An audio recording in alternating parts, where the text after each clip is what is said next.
ये तस्वीरें डराती हैं, ये तस्वीरें रुलाती हैं। एक बार फिर 300 से ज्यादा नए मामले, एक बार फिर मौत ने दी दस्तक। संक्रमितों की संख्या पहुंची 1700 से ज्यादा। एक बार फिर लौट आया कोरोना। कोरोना, इस बीमारी का नाम सुनते ही लोगों की रूह कांप जाती है। वो दृश्य याद आ जाता है जब हर तरफ केवल लाश और लाश ही नजर आ रही थी। कोरोना ने भारत में खूब तबाही मचाई। लोगों ने अपनों को खो दिया। लोग अपनों से मिलने नहीं जा सकते थे, लेकिन समय रहते ही सरकार ने एक्शन लिया। नतीजन सबको वैक्सीन लग सकी और एक वक्त ऐसा आ गया जब भारत में कोरोना के केस शून्य हो गए। लेकिन ये बात यहीं खत्म नहीं हुई, क्योंकि कोरोना ने एक बार फिर दस्तक दे दी है। जी हां, अब कोरोना को लेकर न केवल भारत, सिंगापुर और अन्य देश भी परेशान हो चुके हैं। भारत की बात करें तो पिछले 24 घंटों में 300 से ज्यादा केस कोरोना के दर्ज किए गए हैं। और यही नहीं, कोरोना की वजह से भारत में 5 लोगों की मौत भी हो चुकी है। खबरों के अनुसार उनमें से 4 लोग केरल के हैं और 1 उत्तर प्रदेश का। अब ये कोरोना का नया वेरिएंट क्या है और इससे इंसानियत को किस तरह से नुकसान पहुंचेगा, आइए पहले इसको समझ लेते हैं।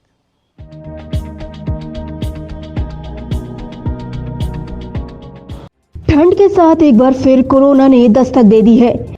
केरल से कोरोना का पहला मामला सामने आया है। इस वायरस सब वेरिएंट को JN.1 नाम दिया गया। केरल की 79 साल की एक महिला इस वायरस की चपेट में आ गई। जांच में पता चला कि वह JN.1 से संक्रमित है। जांच में बताया गया है कि महिला इन्फ्लुएंजा जैसी बीमारियों से पीड़ित थी। जांच के दौरान पता चला कि वह संक्रमित भी थी। हालांकि अच्छी खबर ये है कि वह अब इस संक्रमण से उबर चुकी है। सबसे पहले ये मामला सिंगापुर में पाया गया था। आखिर क्या है JN.1 वेरिएंट? इस केस के साथ तमिलनाडु से भी सामने आया है, लेकिन इस दौरान इन मामलों में कोई बढ़ोतरी नहीं देखी गई है। अब इसके साथ ही जान लेते हैं कि आखिर JN.1 वेरिएंट क्या है। JN.1 सब वेरिएंट BA.2.86 का एक नया सब वेरिएंट है। इस सब वेरिएंट की पहचान सबसे पहले लग्जमबर्ग में की गई थी, जिसके बाद UK, आइसलैंड, फ्रांस और अमेरिका से भी इसके केस सामने आए हैं। Centre for disease control and prevention के मुताबिक कोरोना का ये सब वेरिएंट ओमिक्रॉन सब वेरिएंट BA.2.86 का वंशज है। वैज्ञानिकों के मुताबिक JN.1 और BA.2.86 के बीच सिर्फ एक बदलाव होता है और वो है स्पाइस प्रोटीन का बदलाव। स्पाइस प्रोटीन को स्पाइस के नाम से भी जाना जाता है। यह वायरस की सतह पर छोटे छोटे स्पाइस जैसा दिखता है। इस कारण लोगों में वायरस का संक्रमण अधिक तेजी से होता है। इस सब वेरिएंट के क्या हैं लक्षण? CDC के मुताबिक कोरोना के इस नए सब वेरिएंट में अभी तक कोई खास लक्षण नजर नहीं आए हैं। ऐसे में यह पता लगाना मुश्किल है कि इसके लक्षण कोविड के अन्य वेरिएंट से अलग हैं या नहीं। आइए जानते हैं इस वायरस से संक्रमित होने के बाद क्या सामान्य लक्षण देखे जा रहे हैं।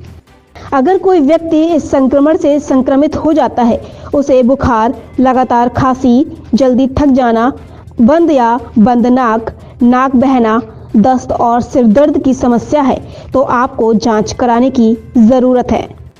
कितना खतरनाक है JN.1 वेरिएंट? आइए आखिर में जानते हैं कि क्या ये नया वेरिएंट खतरनाक है। फिलहाल इन सभी वेरिएंट्स के बारे में कोई स्पष्ट जानकारी नहीं है। CDC के मुताबिक इन वेरिएंट्स के बढ़ते मामलों को देखकर कहा जाता है कि यह फिलहाल बिल्कुल भी खतरनाक स्थिति में नहीं है। यह वेरिएंट इम्यून सिस्टम से आसानी से बच सकता है। उन्होंने ये भी कहा है कि यह वेरिएंट कितना खतरनाक है, इसका फिलहाल कोई अंदाजा नहीं है। सर्दियों का मौसम आ चुका है और ठंड में इजाफा हो रहा है। इस मौसम में आमतौर पर लोगों को सर्दी, खांसी और बुखार हो जाता है, लेकिन इस मौसम में अब लोगों को कोरोना को लेकर भी चिंतित होने की जरूरत है, क्योंकि हमारे देश में अब कोरोना के एक्टिव केस 1700 से ज्यादा हो चुके हैं। और एक मौत तो उत्तर प्रदेश में भी हो गई है। उत्तर प्रदेश में भी लोगों के माथे पर चिंता की लकीर खिंच गई है। लेकिन घबराने की आवश्यकता बिल्कुल नहीं है, क्योंकि सरकार भी एक्शन मोड में है और लोगों को वैक्सीन भी लगी हुई है।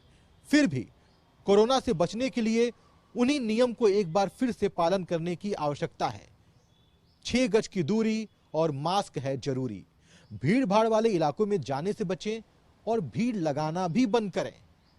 मास्क जरूर पहनें, हाथों को सैनिटाइज जरूर करें, साफ सफाई अवश्य रखें और बीमार होने पर डॉक्टर से संपर्क जरूर करें। इस ठंड में कोरोना ने एक बार फिर दस्तक जरूर दी है, लेकिन ये शायद खतरनाक साबित नहीं होगा यदि आप जनमानस जागरूक हो जाएंगे तो। लखनऊ से वीडियो जर्नलिस्ट शहनवाज खान के साथ मैं अभिनेंद्र।